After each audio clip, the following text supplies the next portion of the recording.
எல்லோருக்கும் வணக்கம்.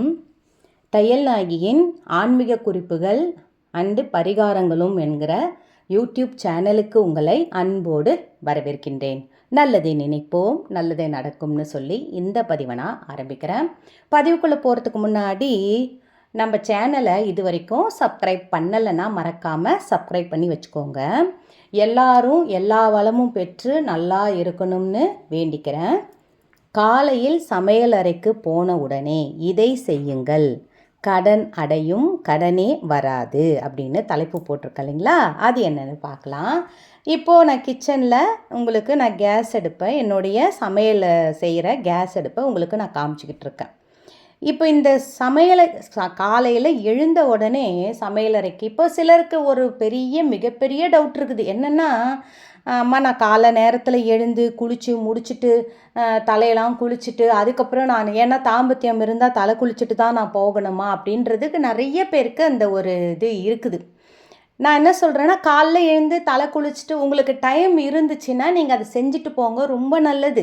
அப்படி முடியாத பட்சத்தில், உடம்புல டெய்லி தண்ணி ஊற்ற முடியாதுமா அப்படின்ற பட்சத்தில் மஞ்சள் தண்ணீரை கலந்து வச்சுக்கோங்க. தலையில் நல்லா தழும்ப தெளிச்சுக்கிட்டு முகம் கை கால் அலம்பிட்டு முதல்ல பல்ல விளக்கிடுங்க. ப்ரஷ் பண்ணிவிட்டு முகம் கை கால் நல்லா அலம்பிட்டு நீங்கள் இப்போ இதுக்கு போகலாம். அதே மாதவிடாய் சமயமாக இருந்தால் நீங்கள் தலை குளிச்சிட்டோ இல்லை உடம்புக்கு குளிச்சிட்டோ நீங்கள் போகலாம். சரி, அது உங்களுடைய விருப்பம் தான். அது எல்லாமே நம்மளுடைய விருப்பம், சரிங்களா? அதை எப்பவுமே டவுட்டாக என்கிட்ட கேட்பீங்க. ஏன்னா நான் ஆதிராஸ் கிச்சனோட அம்மா தான் நானும். என் பேர் இது தையல் நாயகின்னு அந்த சேனல் ஒன்றும் புதுசாக ஓப்பன் பண்ணியிருக்கேன்.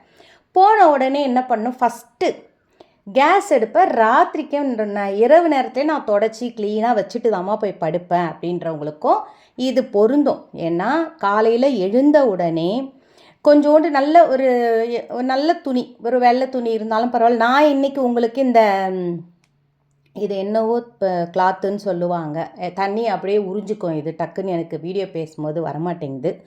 அந்த கிளாத்தால் நான் ஃபஸ்ட்டு தொடச்சேன். ஏன்னா சுத்தமாக இருக்குது அடுப்பு. நான் எப்போவுமே அதே மாதிரி க்ளீனாக சமையல் முடித்த உடனே, ராத்திரிக்கு தான் நான் க்ளீன் பண்ணுவேன்னு கிடையாது. சமையல் முடித்த உடனே அடுப்பை சுத்தம் பண்ணுறது தான் எனக்கு முதல் வேலையே. ஃபஸ்ட்டு பாத்திரங்களை போட்டுக்கிட்டே இருக்க மாட்டேன். வாஷ் பண்ணி அதுக்குன்னு பக்கத்தில் ஒரு கூடை வச்சுருப்பேன், அதில் போட்டுருவேன். வாஷ் பண்ணி தான் அதில் போடுவேன், சேர்த்து வைக்க மாட்டேன் எப்போவுமே. அதையும் என் பிள்ளைங்க, என்னோடய சப்ஸ்கிரைபரான என் பிள்ளைங்களாகட்டும், என்னுடைய சகோதராகட்டும், அதையும் நான் பின்பற்றுகிறேன்மா. பண்ணுங்க, தவறு கிடையாது. இப்போ நான் சொன்னேன் ஒரு துணி, அதில் கொஞ்சோண்டு பன்னீரை தொட்டு கூட அந்த கேஸ் அடுப்பை தொடங்க. அன்னபூரணி தாயே போற்றி, அன்னபூரணியே எங்கள் வீட்டில் தங்குக, எங்கள் வீட்டில் வாசம் செய்யுங்க. ஏன்னா உணவுக்கு பஞ்சம் வரக்கூடாதுப்பா. எப்பவுமே சொல்லுவாங்க இல்லைங்களா, உடுத்த உடை, உண்ண உணவு, இருக்கிறதுக்கு இடம், இது மூன்று இருந்துட்டாலே நம்ம தான் உலகத்திலே மிகப்பெரிய கோடீஸ்வரம். நோய் இல்லாத வாழ்வு இல்லைங்களா, அதெல்லாம் முக்கியம். அதை மாதிரி குழந்தைங்களுக்கு நோய் நல்லபடியாக வை, நலமுடன் வை, ஆரோக்கியத்துடன் வை. இதுதான் முதல் நம்மளுடைய வேண்டுதலே. நம்ம பிள்ளைங்க எந்த இப்போ ரொம்ப அது இதுன்னு சொல்கிறாங்க இல்லைங்களா, அதெல்லாம் சிக்காமல் என் பிள்ளைங்க நல்லா இருக்கணும், என்னோடய பிள்ளைங்க நல்லா இருக்கணும். இப்போ நான் என்னோட சப்ஸ்கிரைபரான என் பிள்ளைங்களும் நான் வேண்டிப்பேன். கண்டிப்பாக நான் சொல்கிறேங்க. இன்றைக்கி கூட ஆடி பூரம், இன்றைக்கி நான் கோவிலுக்கு போனால் உங்களை எல்லாருமே நான் என்னோட மொபைலை எடுத்து அங்கே வைப்பேன். அந்த சுவாமியோட அந்த படிக்கட்ட அந்த பாதம் இருக்குது இல்லைங்களா, அதுக்கு முன்னாடி வைப்பேன். நான் இவங்க எல்லாரும் நல்லா இருக்கணும்னு நான் வேண்டிப்பேன். அந்த மாதிரி நீங்கள் உங்கள் மனசார எல்லாரும் நல்லா இருக்கணும். முதல்ல பிள்ளைங்களை வைங்க, கணவரை வைங்க, உங்களை வைங்க.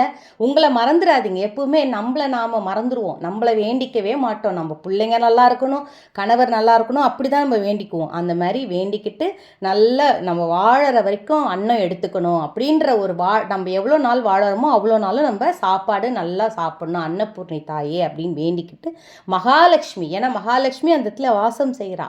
சமையலறையில் மகாலட்சுமி, குலதெய்வம், முன்னோர்கள்லாம் வாசம் செய்கிறாங்க. அதனால தான் இன்னொரு விஷயம் நான் சொல்கிறேன், குலதெய்வம் உங்கள் வீட்டு சமையலறையிலேயே இருக்கிறாங்க. அது எங்கன்னு நான் அடுத்த வீடியோவில் உங்களுக்கு நான் சொல்கிறேன். கண்டிப்பாக வீடியோவாக எடுத்து நான் உங்களுக்கு போடுறேன். இப்போ நான் என்ன பண்ணியிருக்கேன்னா, அந்த மஞ்சளில் பன்னீர் கலந்து, ஏன்னா எப்பவுமே வைக்கிற அது தட்டு தான், அதில் மஞ்சளில் பன்னீர் கலந்து பொட்டு மஞ்சள் வச்சுட்டு அது மேலே ஒரு குங்குமம் வச்சுருக்கிறேன்.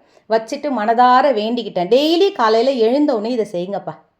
நைட்டே செஞ்சுட்டு படுக்காதீங்க. காலையில் எழுந்தோடனே எப்படி தண்ணி தெளித்து கோலம் போடுகிறோமோ அதே மாதிரி சமையல் அது கேஸ் அடுப்புலேயும் சமையலறையில் நான் இண்டக்ஷன் ஸ்டவ் செய்கிறோமா, இண்டக்ஷன் ஸ்டவ்லேயும் இதேமாதிரி செய்யலாம், தவறு கிடையாது. லைட்டாக அந்த ஒரு ஈரப்பதம் இல்லாமல் பார்த்துக்கணும். சமையல் முடித்தோடனே தொடச்சிட்டிங்கன்னா இன்னுமே சுத்தமாக இருக்கும்.